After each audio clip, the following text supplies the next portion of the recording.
Agradecer la presencia de todas las personas que están participando en este tercer encuentro que denominamos Acceso al Hábitat y Justicia, que se corresponde al ciclo de charlas Acceso Justo al Hábitat.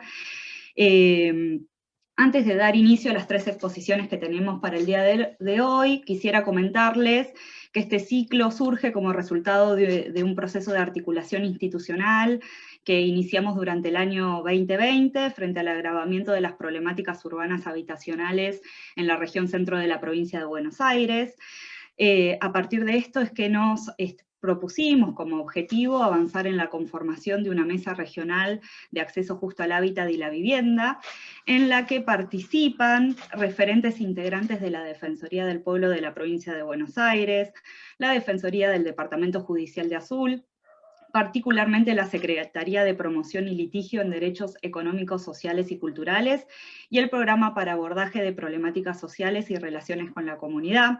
También participan las Secretarías de Extensión de las Facultades de Ciencias Sociales, Derecho, Ingeniería y Ciencias Humanas de la Universidad Nacional del Centro de la Provincia de Buenos Aires, la Secretaría de Hábitat y Vivienda del Colegio de Arquitectos de la Provincia de Buenos Aires, Distrito Octavo, el Colegio de Trabajadores Sociales, el Observatorio Social de la Facultad de Ciencias Humanas y los equipos de los proyectos de extensión UNICEN, Derecho a la Ciudad y Metodologías Participativas, y el Derecho Constitucional a la Vivienda Digna. Entendemos que tanto el crecimiento de las problemáticas asociadas con la vulneración del derecho a la vivienda digna, el acceso justo al hábitat y a la ciudad, como la escasa implementación de las herramientas provistas por la Ley de Acceso Justo al Hábitat, la número 14.449, han puesto de manifiesto el agravamiento de la cuestión urbana. Por este motivo, este espacio se propone desarrollar acciones que contribuyan a la promoción e implementación efectiva de la Ley de Acceso Justo al Hábitat de nuestra región. En particular, que avancemos en la conformación de los consejos locales de hábitat. Bueno, a ver, en términos generales, lo que vamos a pedir para organizar este encuentro es que por favor silencien los micrófonos, yo sé que es medio complicado, para eso habilitamos el espacio del chat, allí pueden dejar sus inquietudes, dudas, luego de la presentación de cada uno de los participantes. Bueno, si están de acuerdo, vamos a dar inicio a este ciclo de charlas. Vamos a respetar el orden del flyer, así que si les parece bien, vamos a arrancar hoy con la exposición de Diego Lucas Fernández, que es abogado, defensor general del Departamento Judicial de Azul, docente de la Facultad de Derecho de la UNICEN. El título de su exposición es Estándares legales para la protección del derecho a la vivienda y estrategia de justiciabilidad. Así que, Diego, te cedo la palabra. Bueno, ahí ya estoy desmuteado. Bueno, muy buenas tardes. Realmente, en primer lugar, un agradecimiento especial a quienes han hecho posible, ¿no?, este ciclo de charlas que se enmarcan en la necesidad de poner un poco sobre, ¿no?, sobre el tapete y en agenda la cuestión del acceso justo al hábitat, ¿no?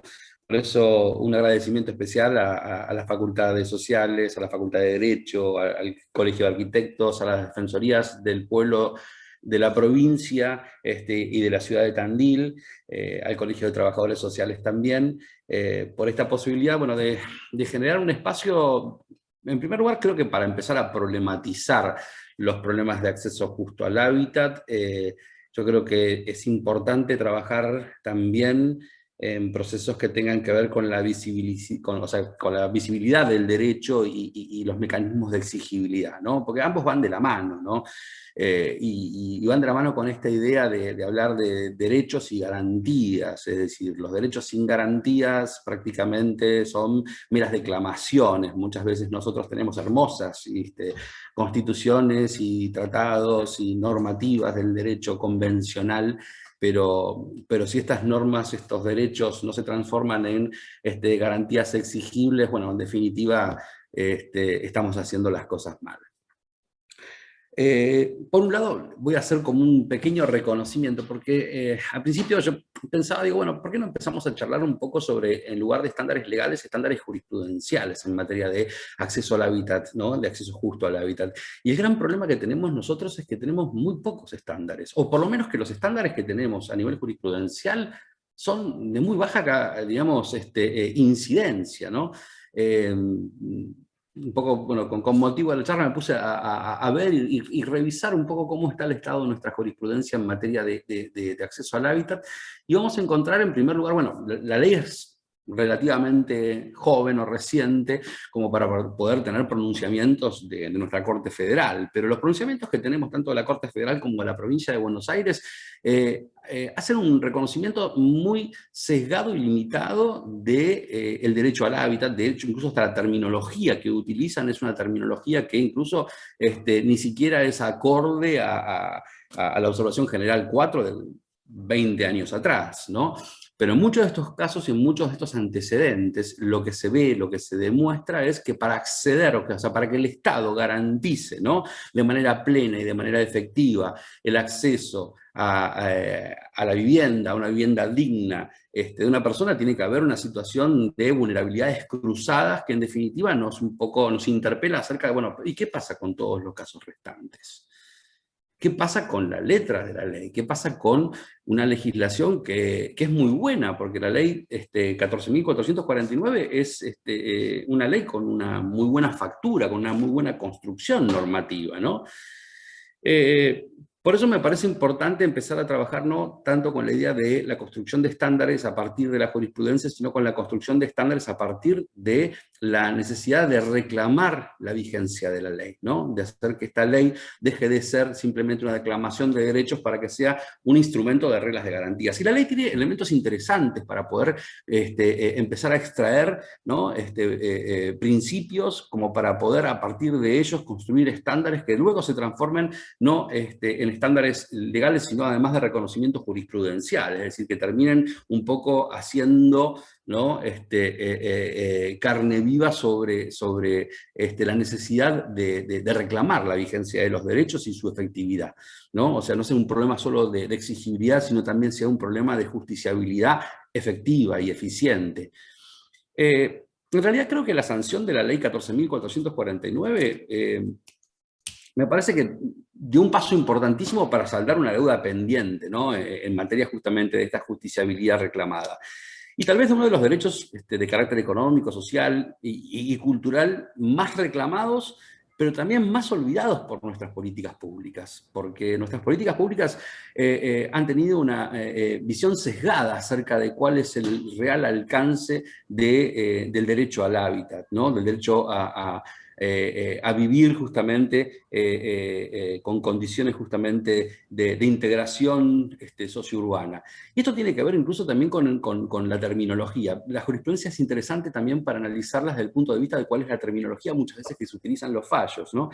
Y los derechos son dinámicos, ¿no?, obviamente, y los mecanismos de exigibilidad también son dinámicos y pasan por procesos, ¿no?, de corsi y ricorsi, pero es interesante ver un poco también incluso la terminología generalmente utilizada, y mucha de la terminología que se utiliza con anterioridad a la ley 14.449 es una terminología incluso muy anterior incluso a las observaciones del Comité DESC, de la Observación General número 4 del Comité DESC, que es de 1991, ¿no?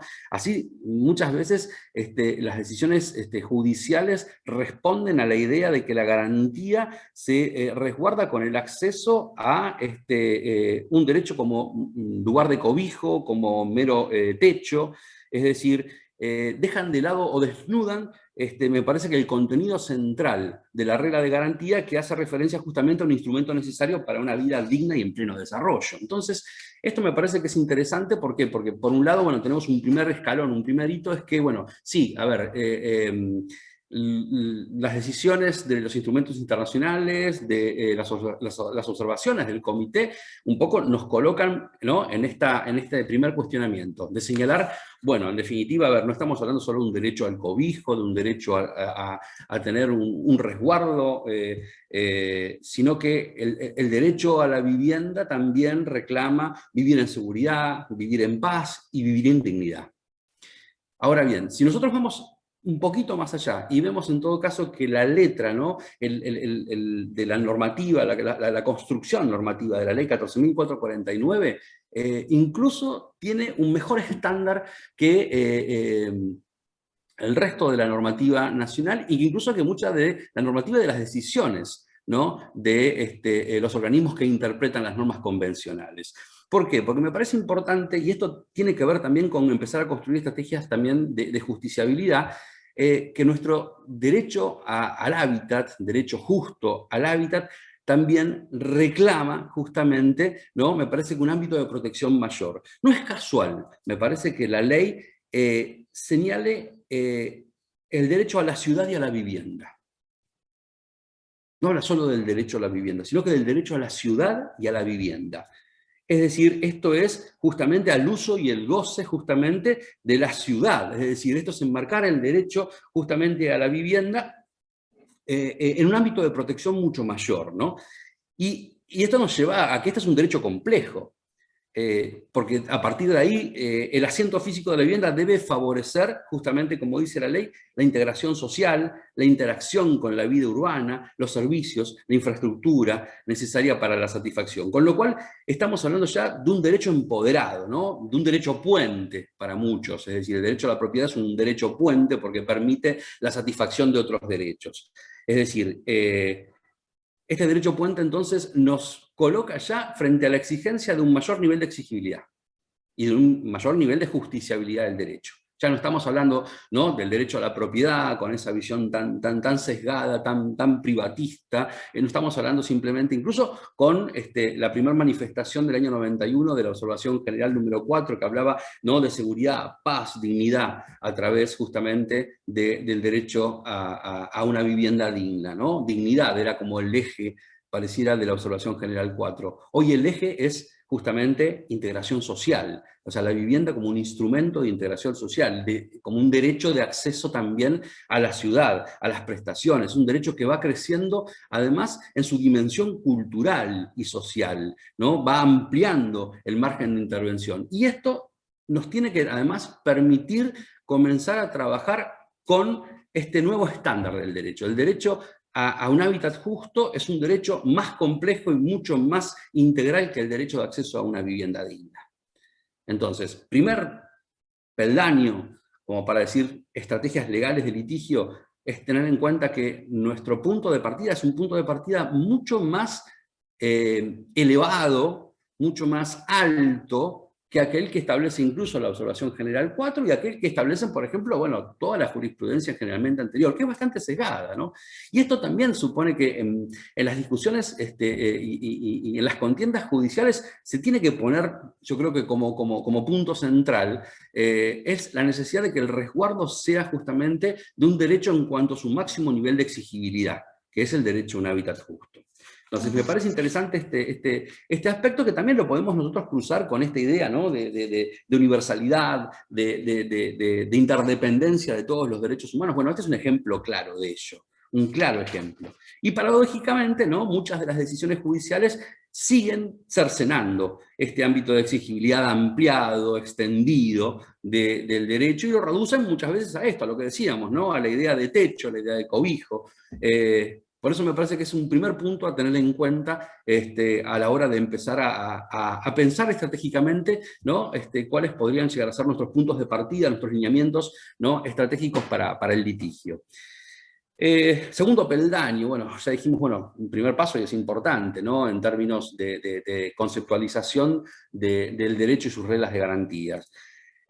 La segunda cuestión también de importancia, me parece que también contempla la ley y tiene una letra muy clara y me parece que incuestionable, es que la construcción de las estrategias de exigibilidad se vinculan necesariamente con el reconocimiento que hace la ley de la propiedad inmueble con su eminente función social. Acá me parece que también hay un punto de quiebre importantísimo como para poder hacer una conceptualización ya del derecho, en el sentido de que la histórica conceptualización del derecho a la propiedad debe ser entendido en todo caso como un derecho ampliado vinculado a la idea del interés colectivo. Esto es, bueno, armonizar esas tradicionales conceptualizaciones del derecho a la propiedad con el interés social, ¿no? De manera que el acceso a un hábitat digno no esté, o sea, determinado únicamente por los intereses particulares o por el funcionamiento de las reglas del mercado, ¿no?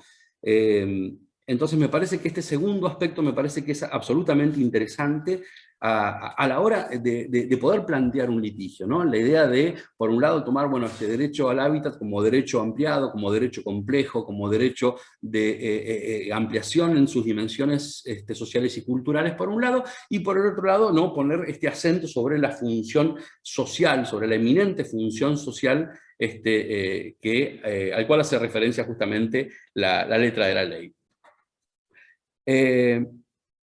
Me parece que esta segunda cuestión es importante señalarla para tener en cuenta justamente que toda propiedad, o que todo derecho a la propiedad, como todo derecho, es un derecho relativo, ¿no? Pero que necesariamente tiene que adecuarse justamente a este propósito de garantizar la calidad de vida, el uso del ambiente sostenible y la necesidad de justicia social. Entonces, la ley reclama en este segundo peldaño un abordaje integral, multidisciplinar, estratégico para la planificación de la gestión del territorio y una exigibilidad también que se extiende por un lado a los órganos ejecutivos, ¿no? Por un lado para que la elección de las políticas públicas que mejor puedan justamente lograr las herramientas de integración sociourbana, pero también a los órganos judiciales. ¿Por qué? Porque la resolución de cualquier controversia que mire, que ponga en la lupa, ¿no? El derecho justamente a la propiedad, no puede hacerlo a expensas de la eminente función social que cumple. Entonces, me parece que son dos puntos de partida que parecieran que son evidentes, sencillos, pero que tienen una enorme riqueza conceptual. Esa enorme riqueza conceptual, ¿no? Nos colocaría ya en una tercera cuestión, y que lo tenemos que tener en cuenta a la hora de pensar y de cómo trabajar cualquier litigio, sobre todo porque muchos de estos litigios son litigios complejos, son litigios que muchas veces comprometen a un número importante de personas, y un número importante de personas además que están en condición justamente de extrema vulnerabilidad, ¿no? Entonces, ¿cuál es la idea? Bueno, es necesario justamente pensar que el litigio también es una herramienta para operar sobre la desigualdad socioterritorial, ¿no?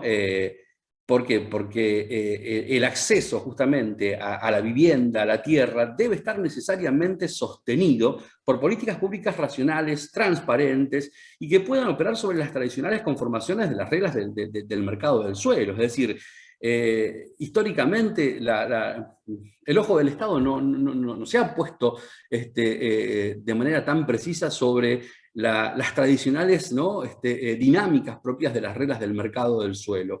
Y esto lo que ha provocado muchas veces es una enorme segregación socioespacial respecto de los sectores sociales que tienen menor capacidad económica. ¿Por qué? Porque el acceso a los bienes, servicios, infraestructura, muchas veces responden justamente a quienes tienen una demanda solvente para acceder a ellos. Entonces, esto determina que el aumento muchas veces del valor de la propiedad va generando entonces formas de distribución de la población en todas nuestras ciudades, y terminamos justamente generando formas de segregación, porque las personas con mayor nivel de vulnerabilidad, con mayores niveles también de pobreza, bueno, van quedando alejadas de la posibilidad no solo de acceder a la tierra, sino en el caso que acceden justamente en lugares muchas veces donde ni siquiera tenemos los servicios básicos esenciales cubiertos. Entonces, esto nos tiene que también demandar, decir, bueno, a ver, ¿cuál es la finalidad de por qué? La ley, por un lado, habla, ¿no?, de la ley y del derecho, primero como un derecho ampliado, como un derecho complejo, como un derecho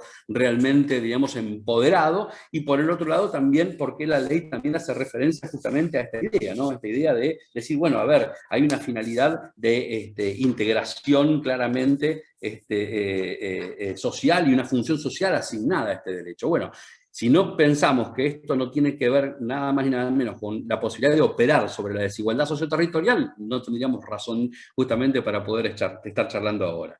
Entonces, si el derecho al hábitat es el derecho de acceso también a la ciudad y la vivienda, es necesario también empezar a trabajar sobre justamente nuestras ciudades que son económicamente desiguales, que han sido socialmente excluyentes a lo largo de políticas sostenidas muchas veces de un dejar hacer, ¿no? Y lo que han generado son procesos de segregación y espacios ambientalmente insostenibles, ¿no? Donde no hay ningún tipo de conformación de cierta o mínima racionalidad urbana.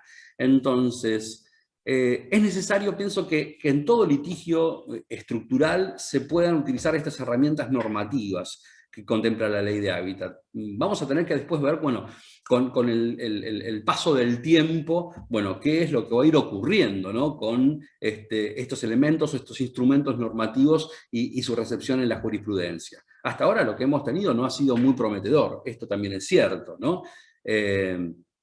Pero también es necesario generar, o a partir del texto de la ley también, nuevas herramientas o tomar nuevas herramientas que la ley, por ejemplo, nos reclama. Algo que me pareció interesante también es la posibilidad de reclamar información precisa acerca de muchos digamos, puntos que la ley señala con mucha precisión. Por ejemplo, me parece que el déficit urbano habitacional, que menciona, creo que es el artículo 4 de la ley, da una herramienta interesantísima para el litigio, ¿no? Es decir, seguramente si vamos nosotros y tocamos la puerta de las áreas municipales y vamos a decir, señor, ¿tiene información acerca de cuál es el déficit urbano habitacional? Vamos a encontrarnos con un problema. Seguramente porque muchas veces la información no es precisa, la información no es completa, la información no está adecuadamente relevada. Entonces me parece importante, para empezar a trabajar también litigio, es reclamar el acceso a una información precisa, ¿no? El acceso a información adecuada. Y me parece que este déficit urbano habitacional que reclama la ley como una requirencia a los diferentes organismos provinciales y municipales es un punto de partida muy interesante para empezar no solo a ver cuál es la política pública que está detrás de estos números, sino también para poder buscar formas de exigibilidad judicial respecto de los derechos que justamente se pueden encontrar amenazados. Además, me parece importante también pensar que este déficit urbano habitacional, la ley también es muy clara y no lo señala simplemente en requerir, bueno, a ver cuántas personas no tienen casa, ¿no? No es solo una cuestión de orden cuantitativo. No es qué población no tiene acceso a una vivienda, sino también me parece importante la dimensión de este punto puramente cualitativa, o por lo menos de conformación también cualitativa.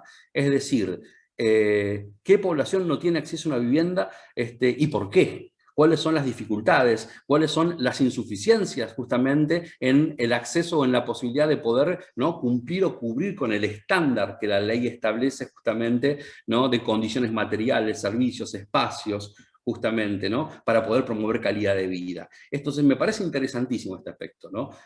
Muy, muy claro. Además, otra cosa, cuando se habla también de inaccesibilidad, ¿no?, me parece también que es absolutamente necesario conocer no solo el número frío de cuántas personas tienen problemas de accesibilidad concreto, ¿no?, a una vivienda, sino también empezar a tabular cuáles son los motivos que determinan esa dificultad. ¿Por qué? Porque a partir de ahí podemos empezar a construir políticas públicas serias y además podemos reclamar judicialmente, ¿no?, su cumplimiento. Acá también me parece interesante esto de empezar a trazar puntos de conexión entre municipios, universidades, colegios profesionales, para trabajar en relevamientos que sean serios, que nos permitan tener por lo menos anualmente, ¿no?, un trabajo sostenido sobre cómo avanza o retrocede este déficit urbano habitacional al cual hace la referencia la ley, y que me parece una herramienta pero valiosísima a la hora de poder empezar a plantear la justiciabilidad del derecho a un hábitat digno y justo. Además me parece interesante también que a partir de la posibilidad de empezar a conocer información, primero de construir números claros y precisos, se puede relevar estos números, tabularlos y hacer un seguimiento sostenido, ¿no? Esto nos tiene que permitir también trabajar sobre las desigualdades sociales, es decir, porque también es necesario construir y generar estrategias puntuales para atender casos especialmente vulnerables. Acá creo que las reglas de Brasilia dan un catálogo que es fantástico a la hora de empezar a construir tabulaciones acerca de dificultades para la accesibilidad justamente a un hábitat justo. Y la idea de esto es pensar también que nuestras estrategias de accesibilidad también tienen que ser diferenciales. ¿Por qué? Porque habrá situaciones de urgencia que también los estados municipales deben incluir en este déficit urbano habitacional. Situaciones de personas con discapacidad, mujeres que han transitado situaciones de violencia, personas que integran la comunidad LGBTI, que históricamente ha sido relegada y que ni siquiera hablar cuando tenemos que hablar del derecho justamente a una vivienda digna y a la ciudad, al hábitat y a la integración social. En estas situaciones me parece que también el Estado municipal, ¿no?, al igual que el Estado provincial, tienen que empezar a construir estos trajes a medida, ¿no? Trajes a medida que permitan en todo caso un urbanismo justo, ¿no? Un urbanismo justo implica trabajar sobre las desigualdades sociales y me parece que no alcanza solamente con establecer, bueno, normas que hacen referencia a formas equitativas de trabajar las cargas y los beneficios que se generan a través de las decisiones públicas en los procesos de urbanización, sino concretamente trabajar justamente sobre estas desigualdades.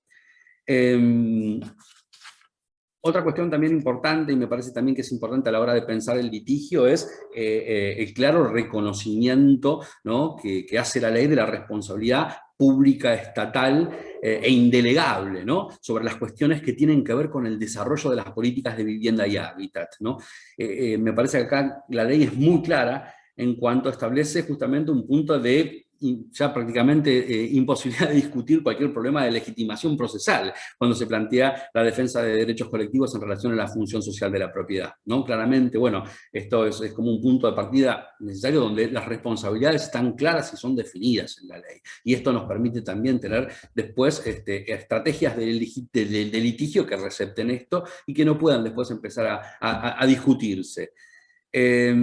Particularmente me interesa también destacar que la ley contempla una serie de instrumentos de participación democrática. Esto también me parece que es importante, no solo pensarlos cuando se discuten o se diseñan las políticas públicas, sino también es un instrumento interesante a la hora de la exigibilidad judicial, ¿no? Me parece que esta participación democrática también tiene que reclamar la participación justamente de las personas involucradas justamente en los litigios. Me parece que es un aspecto fundamental. Es interesante la apuesta que hace la ley a la posibilidad del acceso a la información, no solo como un instrumento de gestión republicano, sino también como una posibilidad concreta de construir decisiones que puedan llegar a ser sostenibles, ¿no? Porque para construir paz social detrás de problemáticas muchas veces tan complejas y agudas como las que se relacionan con las necesarias y vinculadas al acceso al hábitat, es necesario que haya una habilitación efectiva de procesos de consulta. No solo es acceso a la información, es acceso a la información, es acceso a la consulta, y también es la posibilidad de que existan espacios de deliberación y de participación, tanto frente a los órganos ejecutivos que tienen por función primordial justamente definir la política pública, pero también justamente frente a los órganos judiciales que han de intervenir frente a los supuestos de exigibilidad individual o colectivo. Me parece interesante, ¿por qué? Porque, por ejemplo, la Corte o la Suprema Corte de la provincia de Buenos Aires, en materia muchas veces de procesos de desalojo, en los cuales tiene que terminar con la idea de una relocalización, la Corte habilita un protocolo. Y habilita un protocolo y en algún punto recepta algo que nosotros desde la defensa pública siempre veníamos sosteniendo, sobre todo desde la Secretaría de Promoción en Derechos Económicos, Sociales y Culturales, ¿no? Que era la posibilidad que hubiera una participación también amplia y plena de aquellas personas que están involucradas justamente en estas relocalizaciones, ya sea por un problema de desalojo o eventualmente por algún problema que pueda estar vinculado a una cuestión de seguridad edilicia, pero necesariamente se tiene que escuchar, necesariamente se tiene que brindar información, se les tiene que escuchar y finalmente a las personas también se les tiene que permitir participar en procesos deliberativos. Con lo cual, este día de democratizar en algún punto o lograr participación democrática, que es uno de los, digamos, ejes de la ley, no solo debe mirar justamente al órgano ejecutivo, sino también que tiene que mirar al órgano judicial. Entendemos que el protocolo que sanciona la Corte es un protocolo que se queda a mitad de camino. Me parece que es un protocolo que en definitiva no pone el punto de defensa o de resguardo justamente en los derechos justamente de acceso a un hábitat justo, sino justamente en la posibilidad de poder generar a partir de ahí, ¿no?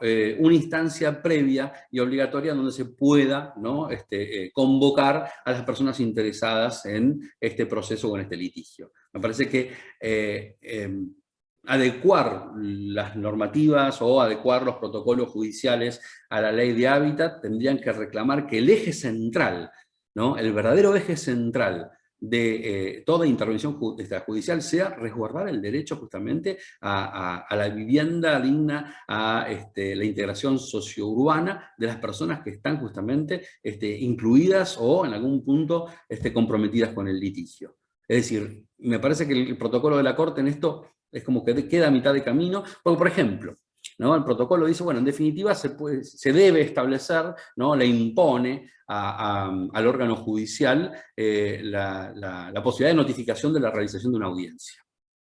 Pero me parece que con el derecho de audiencia no alcanza, más allá de que es importante y es interesante que las personas puedan ser convocadas a una audiencia, que puedan contar con una representación legal, para eso nosotros como defensa pública también nos proponemos justamente para poder brindar justamente asesoramiento y representación justamente jurídica a las personas que están comprometidas en estos litigios, que muchas veces son litigios complejos, son litigios justamente colectivos, son procesos colectivos, sino también que tengan la posibilidad justamente, primero, de una intervención efectiva, de una escucha efectiva, y que en el caso de que se puedan establecer consensos, porque la idea es justamente que a partir de esta intervención podamos lograr, bueno, eventualmente que una decisión que se tome, ¿no? Pueda resolver la conflictividad y pueda generar a partir de esto paz social, que es un poco lo que nosotros también pretendemos. No hay normas que establezcan ningún mecanismo justamente judicial de seguimiento de las decisiones que se puedan tomar. Ni siquiera de establecer cuál es el estándar de garantía de la ley, por ejemplo, del acceso a la ley de hábitat, que puede establecerse muchas veces en ese proceso de negociación. Es decir, pareciera que el eje central del protocolo fuera, bueno, vamos a resolver este conflicto, ¿no? Así garantizamos, ¿no? La restitución, por ejemplo, de los derechos de propiedad en detrimento de las personas que eran sus ocupantes. Pero los derechos justamente a la dignidad en la vivienda y a la integración sociourbana de estas personas que estaban en el lugar. ¿Hay algún mecanismo que judicialmente permita, ¿no? Establecer, bueno, entonces, bueno, señor juez, usted también va a controlar ahora, ¿no? ¿Cuál es en todo caso el nivel de cumplimiento de las obligaciones que el Estado asumió, por ejemplo, para este compromiso? Esto es algo que falta.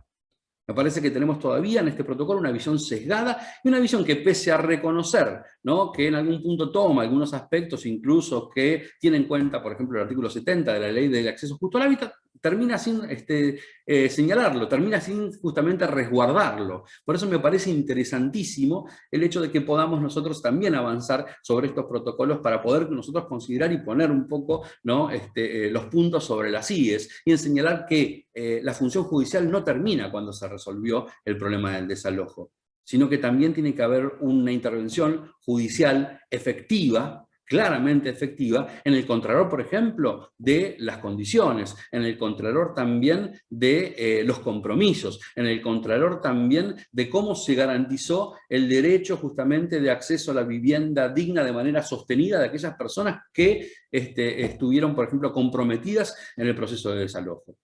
Y en algún punto supeditar ese desalojo a que el Estado pueda brindar garantías suficientes acerca de que ese compromiso va a ser debidamente cumplido.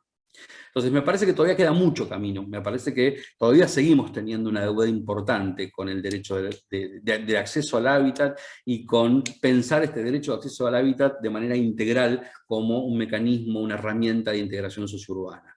Me parece que todavía estamos en pañales, pero me parece que igualmente lo que por lo menos tenemos es un marco normativo que me parece que es bueno, que es adecuado, y me parece que hay que seguir avanzando y construyendo los mecanismos de exigibilidad. Creo que la ley de acceso justo al hábitat permite generar ámbitos adecuados para los que los conflictos sean conducidos y procesados institucionalmente, ¿no? Yo creo que, sin lugar a dudas, la creación de estos espacios, ¿no?, a nivel normativo es un factor importante de legitimación que creo que impulsa, ¿no?, la participación de los sectores convocados, la posibilidad de empezar a democratizar también las decisiones sobre el tema. Por eso nos parece importante que se pueda avanzar en la creación de los consejos, ¿no?, locales de hábitat. Me parece que esta es una apuesta interesantísima también para poder trabajar la prevención adecuada de conflictividades, para poder también operar sobre ellas con anterioridad, para poder en algún punto darle transparencia a la vigencia del derecho, que es, creo, algo que todavía es una deuda pendiente. Así que bueno, señores, espero poder haber sido de utilidad en estos minutos. Y en todo caso, bueno, después quedaríamos un poco a disposición, bueno, ahora para escucharlos a los restantes expositores, y desde ya muchísimas gracias por este espacio. Bueno. Diego, muchísimas gracias. La verdad que una intervención más que interesante y en sintonía con lo que venimos discutiendo en los dos encuentros previos. Como yo les mencioné, el espacio acá del chat está disponible para que puedan manifestar consultas, dudas, inquietudes, alguna reflexión. Igualmente también les damos la posibilidad, antes de comenzar con la segunda exposición, si alguno o alguna quiere tomar la palabra para expresar su duda o algún comentario, está con la libertad para realizarlo. Por el momento en el chat tenemos que han compartido información sobre diferentes fallos, así que muchísimas gracias por esta información. Obviamente te agradecen por la claridad. Acá Tamara pregunta si hay algún artículo que se haya escrito sobre esta temática, ya que le resulta muy interesante. Bueno, nada, y agradecimientos. No sé si alguno quiere hacer uso de la palabra.